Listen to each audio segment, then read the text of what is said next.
Hello, everyone. Today, we're going to explore a question that resonates with all of us: what exactly is happiness? It's a question that people have asked for centuries, and it's one that holds as much mystery as it does fascination. Let's start by thinking about the way we typically define happiness. Often, happiness is seen as a momentary feeling, that burst of joy you feel when you hear a favorite song or the relief of finishing a challenging task. But can happiness be more than these short-lived bursts of good feelings?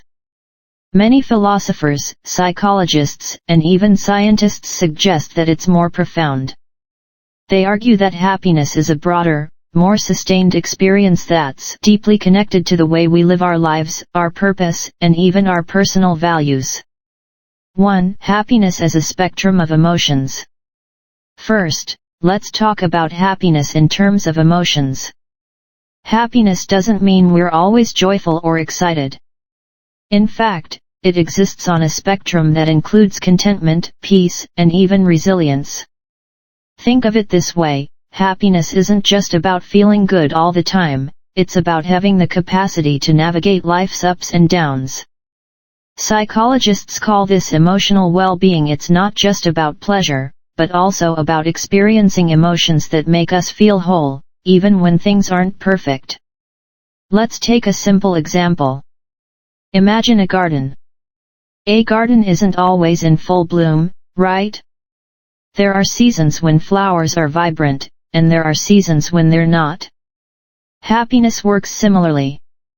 There will be high points and low points, and that's okay. In a way, it's the low points that help us truly appreciate the highs. 2. Happiness and the pursuit of meaning. Now, happiness also has a strong connection to purpose. Studies have shown that people who feel a sense of purpose or meaning in their lives tend to be happier overall. And, importantly, they often describe their happiness as something deeper and more satisfying than just a pleasurable moment. When you live in line with your values, pursue your passions, or contribute to something bigger than yourself, you create a foundation of happiness that's resilient.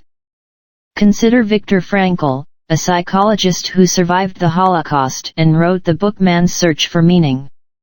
He suggested that even in the worst of situations, finding meaning or purpose is possible, and that it is key to true fulfillment. Frankl's message was that happiness can emerge, not from our circumstances, but from our attitudes and our sense of purpose. So, ask yourself, what brings you meaning? What values drive you? And remember, this can look different for each of us.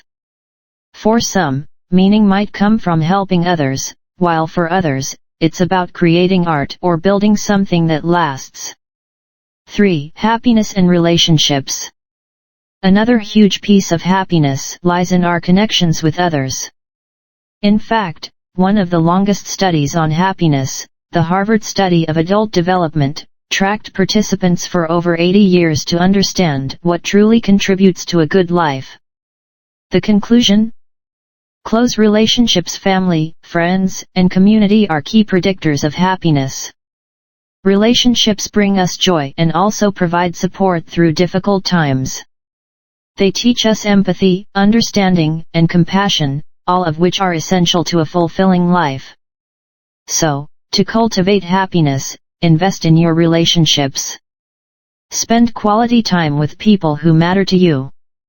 Share laughter, be there for one another, and don't shy away from building new connections.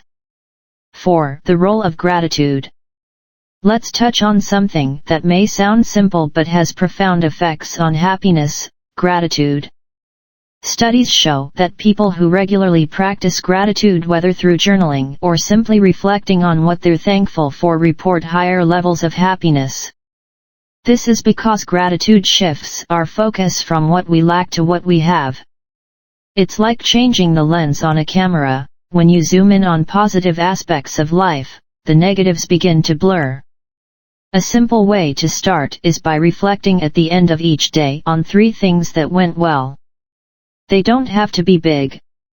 It could be a delicious meal, a conversation with a friend, or even just a moment of peace. These small acknowledgements can build up to something powerful. 5. Happiness and growth. There's another aspect we don't always consider: growth. Personal growth, or the process of becoming the best version of ourselves, is deeply linked to happiness. Why? Because when we grow, we gain confidence, resilience, and a sense of achievement. Whether you're learning new skills, facing your fears, or simply challenging yourself to be a little better each day, growth leads to a type of happiness that's both lasting and rewarding. To cultivate growth, try setting small goals that are meaningful to you.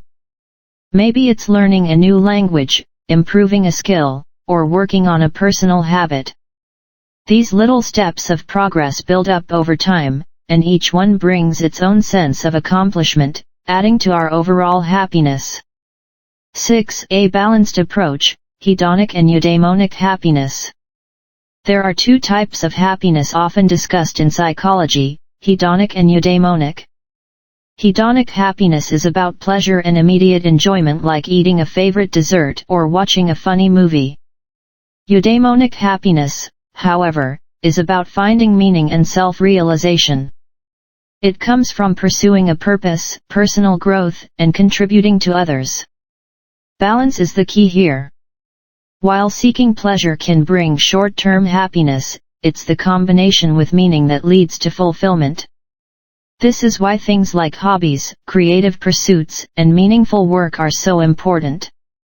They allow us to experience both pleasure and a sense of purpose, which makes happiness more sustainable. 7. The myths of happiness. Now, let's dispel a few myths about happiness.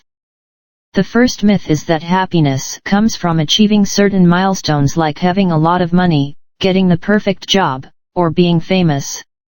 While these things can make life easier, studies show that once our basic needs are met, our level of happiness doesn't increase significantly with more wealth or fame. The real increase comes from how we perceive and appreciate what we have, not from constantly seeking more. The second myth is that happiness means avoiding sadness or any negative feelings. But true happiness isn't the absence of sadness, it's the ability to experience a range of emotions and still find moments of joy and gratitude. When we accept that sadness is a natural part of life, we give ourselves the freedom to experience happiness more fully. Conclusion: crafting your own definition of happiness. So, to answer the question, what is happiness? It's complex, multifaceted, and deeply personal. It's about building meaningful connections, finding purpose, practicing gratitude, growing as individuals, and balancing pleasure with meaning. And perhaps the most beautiful thing about happiness is that it's a journey, not a destination. There's no perfect formula, and everyone's path will look different. In the end, I encourage you to craft your own definition of happiness. Reflect on what makes you feel fulfilled, and allow yourself to experience all of life's emotions. Remember, happiness is not about having a perfect life, it's about making the most of the one you have.